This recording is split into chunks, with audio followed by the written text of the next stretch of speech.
A chance incident in 1988 saw new parents Li and Mao lose their only child. The loss would send the heartbroken mother on a search that would last over 3 decades. For years, she'd be given leads that would ultimately take her nowhere. However, recently, Li ran into a lead that might just be the answer to finally finding her kidnapped child. The mid-80s kicked off to an amazing start for Xi'an natives Li Jingzhi and her husband Mao. Not only had love sparked between them some years earlier, but in 1985, Li found out that she was pregnant with a baby boy. She gave birth to Bundle of Joy on February 23, 1986. While they named the child Mao Yin, they eventually settled for calling him Jia Jia, which translates to great in Chinese.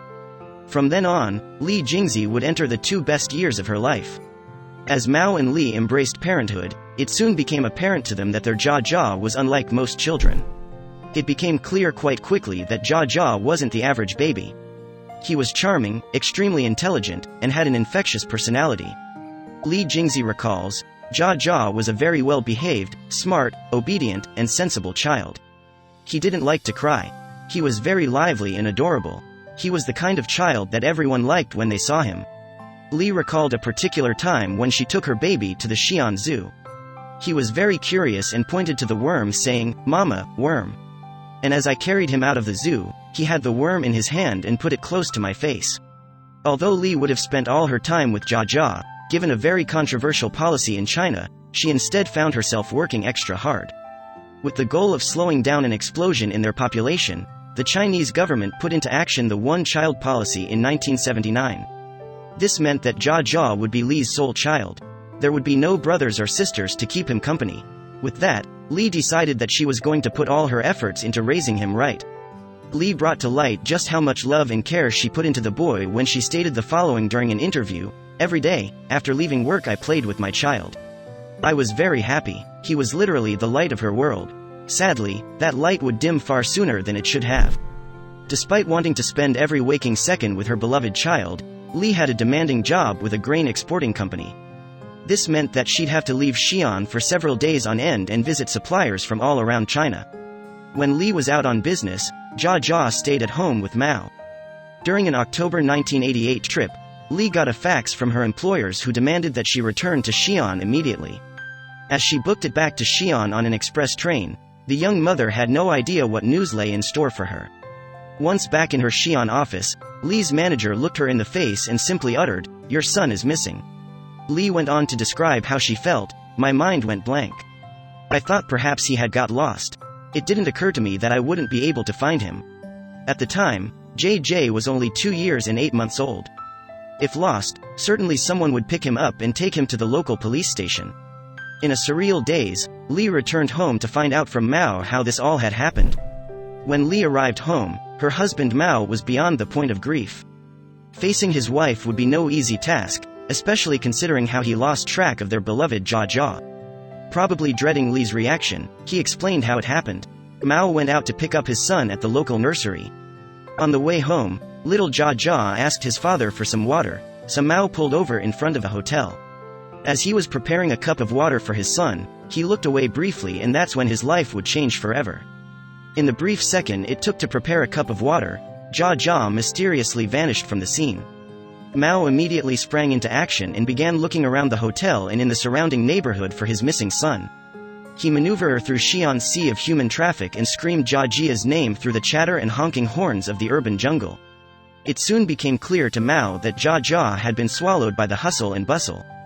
There was only one thing that the father could do. Mao went home, informed his wife's company about what had happened and waited for her return. After hearing the news, Li immediately placed the blame on her husband. Resentment immediately filled her. In her eyes, he was the man who had carelessly lost her child. At this point, while worried, the young mom figured that someone would find Jia Jia. She stated, "I thought perhaps my son was lost and couldn't find his way home, and that kind-hearted people would find him and bring him back to me." Sadly, things wouldn't be that easy. For 1 week, Li and Mao sat anxiously hoping that someone would find little Jia Jia and turn him in to the police. After 7 days, Li decided that she'd need to take action. She began asking around if anyone had seen her son. Li printed out 100,000 flyers and posted them all over the city. She even put ads out in newspapers across China. She explained during a BBC interview, "My heart hurt. I wanted to cry. I wanted to scream. I felt as though my heart had been emptied. It had turned out that things were more serious than she could have ever imagined." During that time, one of China's biggest issues was child trafficking. Most of this stemmed from the country's one-child policy. The policy would allow urban couples to have only one child, while those in the countryside were allowed to have a second child if their firstborn was a girl. Many Chinese couples wanted boys, as they would be able to carry on the family name and take care of them in their old age. This want for boys led to a spike in child abductions across China. Li said, "Sometimes on TV, there would be notices about missing children, but I never thought that they had been abducted and sold. I just thought they were lost." This would have a horrible effect on Li and Mao, as they realized they were the parents of a kidnapped child. Li and Mao's lives were torn apart by the loss of their beloved child. The life the two had together became a shadow of its former self. Their once romantic relationship quickly transformed into a loveless one, and every conversation between them would be about Jia Jia. Frequently, things would turn nasty between them, as Li grew to resent Mao more and more with each passing day. After 4 years on the rocks, it became quite clear that their marriage had no future and they filed for a divorce. Despite how devastating everything was, that's not the only big change that Li would face. Despite Mao and Li parting ways, Li did not stop looking for her kidnapped child. Every Friday afternoon, Li would get out of work and immediately take a train to one of the surrounding provinces to look for her missing baby boy. She'd then return Sunday night and prepare for another week of work. Her lifestyle quickly became strenuous and her constant searching eventually caught up with her. Burned out, Li quit her job and dedicated all of her time and energy to finding Jia Jia. Thankfully, she wasn't alone, as many people would do what they could to help her. Then, she got a lead, but it seemed too good to be true. Word got around that a couple from another town in the Shaanxi province had adopted a child from Xi'an that looked like Jia Jia.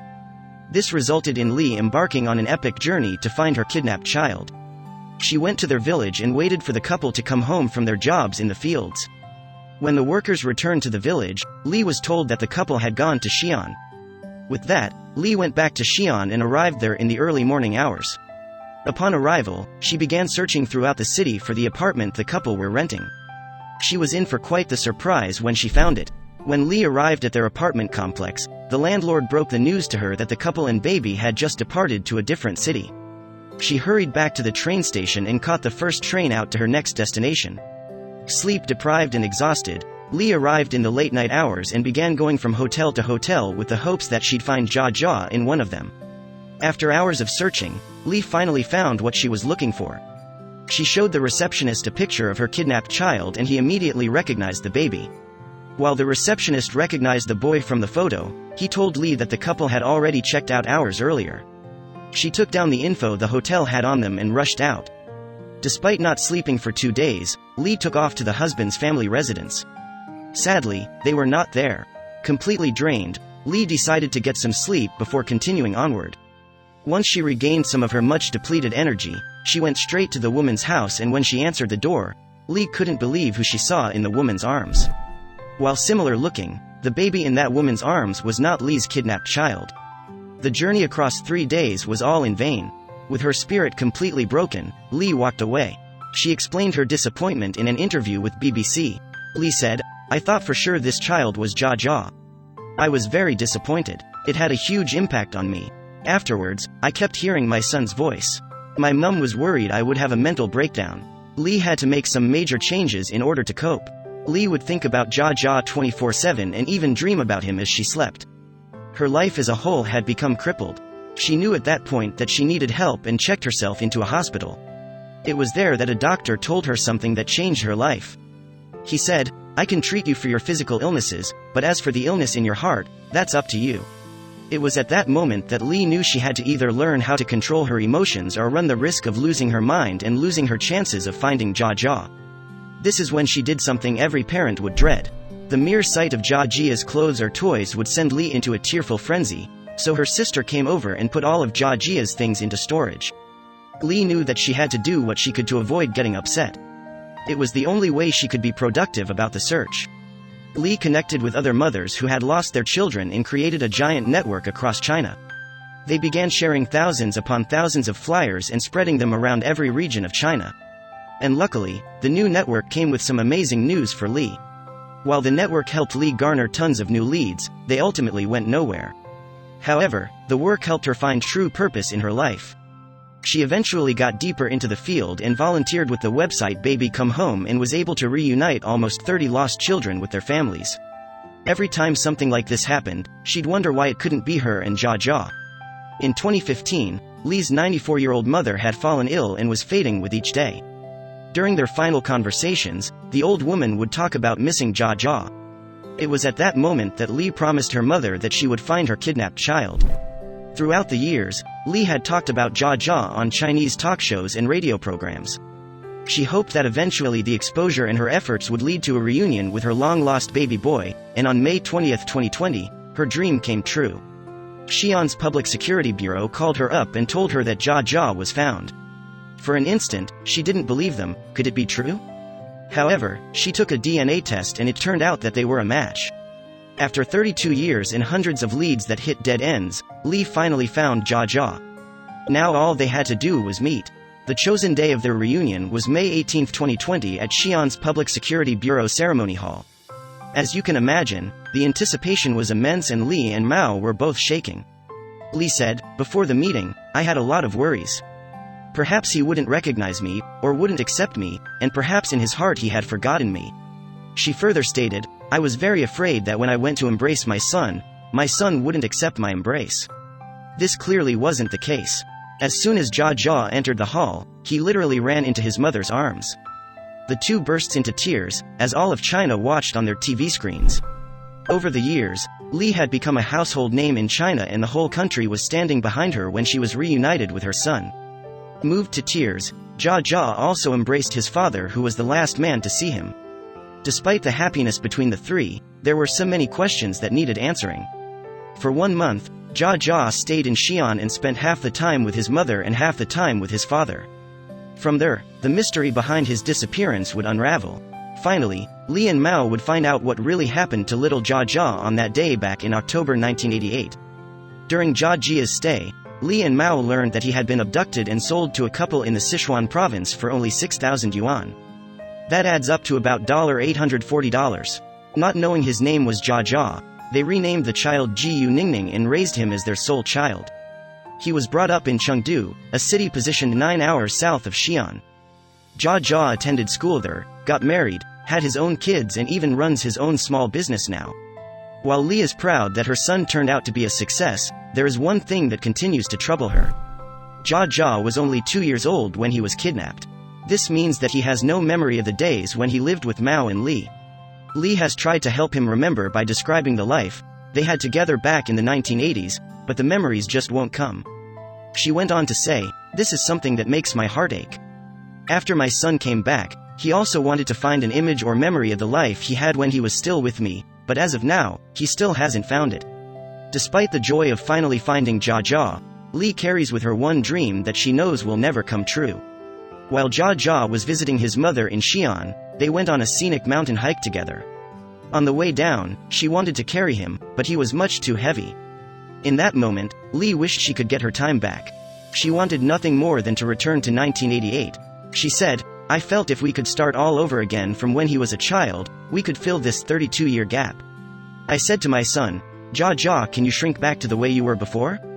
You start at age 2 years and 8 months and Mama will start at age 28, let's relive our lives all over again." However, she knew it wasn't possible. Jia Jia has his own life and the parents that raised him will always come first.